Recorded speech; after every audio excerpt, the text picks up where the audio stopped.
கர்த்தராகிய இயேசு கிறிஸ்துவின் நாமத்தினாலே நான் உங்களை வாழ்த்துகிறேன். இந்த ஆசீர்வாதத்தின் விடியல் என்று சொல்லக்கூடிய இந்த நிகழ்ச்சியின் மூலமாய் இந்த காலை வேளையில் உங்களை சந்திப்பதில் மிகுந்த மகிழ்ச்சி அடைகிறேன்.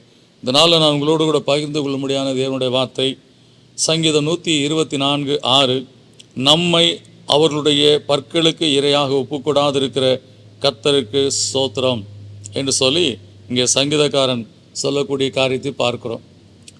அநேகருடைய அந்த எரிச்சல், நமக்கு விரோதமாக இருக்கிற பொறாமையின் காரியங்கள், அப்படிப்பட்ட ஒரு நிலையை நமக்கு உண்டாக்கக்கூடிய காரியமாக இருக்கிறது.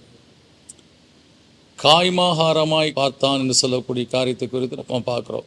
சவுல் தாவீதுக்கு விரோதமான காரியத்தில் அவன் எப்பொழுதுமே அவனை இந்த விதமாகத்தான் பார்த்தான்னு சொல்லப்பட்டிருக்கிறது.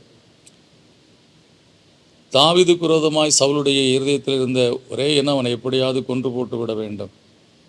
அவனுக்குள்ள அந்த எண்ணம் உண்டாவதற்கு காரணம் என்னன்னா, அவன் ஒரு தீய ஆவினாலே, கர்த்தரால் அனுப்பப்பட்ட ஒரு தீய ஆவினாலே அவன் முழுதுமாய் அவன் பிடிக்கப்பட்டிருந்த, அதாவது பொசஸ்டு வித் ஈவில் ஸ்பிரிட் என்று சொல்லக்கூடிய காரியத்தில் இருந்தான்.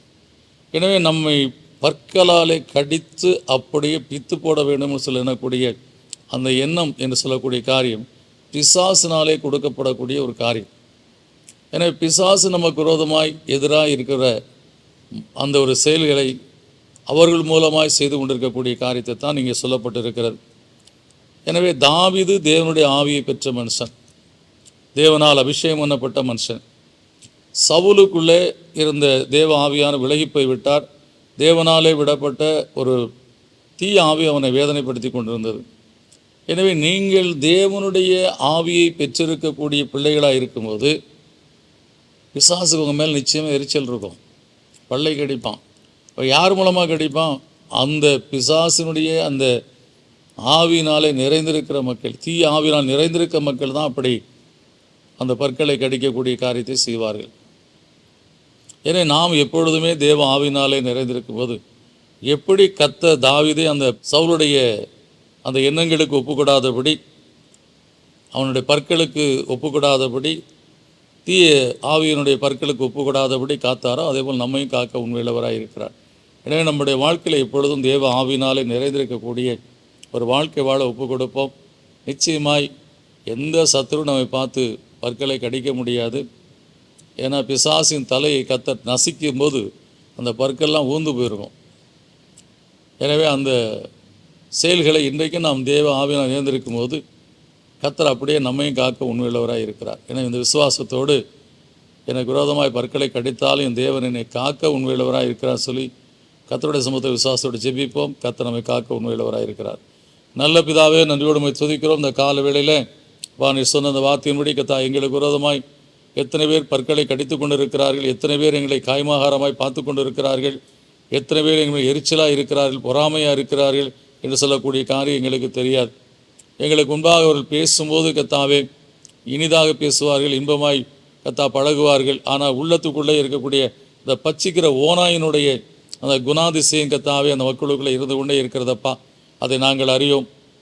நாங்கள் உம்முடைய ஆவியினாலே மாத்திரம்தான் காக்கப்பட முடியும் என்று சொல்லி இந்த காலில் அறிந்து கொண்டோம். தாவீதை கர்த்தாவே உம்முடைய ஆவியினாலே நிரப்பியிருந்ததினாலே அந்த தாவீதினுடைய வாழ்க்கையிலே கர்த்தாவே அந்த சவுலுக்குள்ளே இருந்த தீய ஆவி எந்த விதமான கிரியை செய்ய முடியாதபடி நீர் காத்து கொண்டீர். அவன் பற்களை கடித்தாலும் அது இரையாக போகாதபடி நீர் காத்து கொண்டீரப்பா.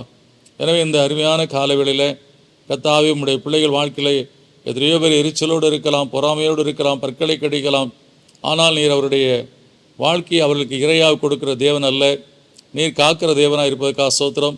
இப்படியே இந்த நாட்களிலே குடும்பங்களிலே காணப்படக்கூடிய இப்படிப்பட்டதான போராட்டங்கள் இருந்த நிலையில் அவர்களால் வரக்கூடிய எதிர்ப்புகளில் எப்படி தாவீது அலக்களிக்கப்பட்டு கொண்டிருந்தானோ, அங்குமங்காக ஓடிக்கொண்டிருந்தானோ, ஒளிந்து கொண்டிருந்தான், அதுபோல் மக்களுடைய வாழ்க்கையில் சில நெருக்கங்கள் மத்தியில், பயத்தின் மத்தியில் வாழ்ந்து கொண்டிருக்கிற அறிவீரப்பா.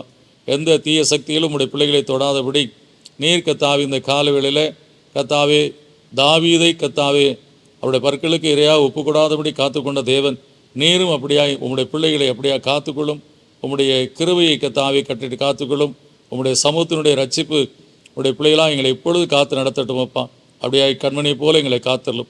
இயேசுவின் நாமத்தில் கேட்க நல்ல பிதாவே, ஆமீன்.